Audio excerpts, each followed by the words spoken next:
নাঙ্গলকোটে যুবদলের কর্মী সভা ও গণমিছিল।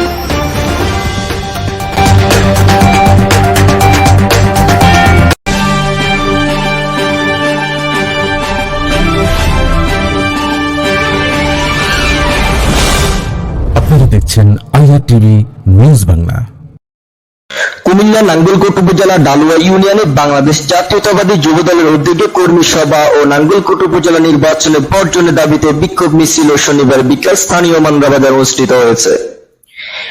নাঙ্গলকোট উপজেলার যুগ্ম আহ্বায়ক ইসমান হোসেন মজুমদারের সভাপতিত্বে উক্ত অনুষ্ঠানে প্রধান অতিথি হিসেবে উপস্থিত ছিলেন নাঙ্গলকোট উপজেলা যুবদলের সম্মানিত সভাপতি জনাব মনিরুল ইসলাম মনি। উক্ত অনুষ্ঠানে বিশেষ অতিথি হিসেবে উপস্থিত ছিলেন জনাব মোহাম্মদ কামরুল ইসলাম টিটু, সদস্য সচিব নাঙ্গলকোট উপজেলা যুবদল। উক্ত অনুষ্ঠানে বিশেষ অতিথি হিসেবে উপস্থিত ছিলেন নাঙ্গলকোট উপজেলা যুবদলের যুগ্ম আহ্বায়ক জনাব মোহাম্মদ আব্দুল মমিন, জনাব মোহাম্মদ ওহিদুর রহমান, হারুনুর রশিদ, আবু হানিফ, শাকওয়াত হোসেন সুজন, ফারভেজ ভুঁইয়া, কামাল হোসেন, নিশাদ মজুমদার সহ প্রমুখ। অনুষ্ঠানের শেষে উপজেলা নির্বাচনে বর্জনের বিক্ষোভ মিছিল আরম্ভ হয় স্থানীয় ডালুয়া মান্দ্রা বাজারে।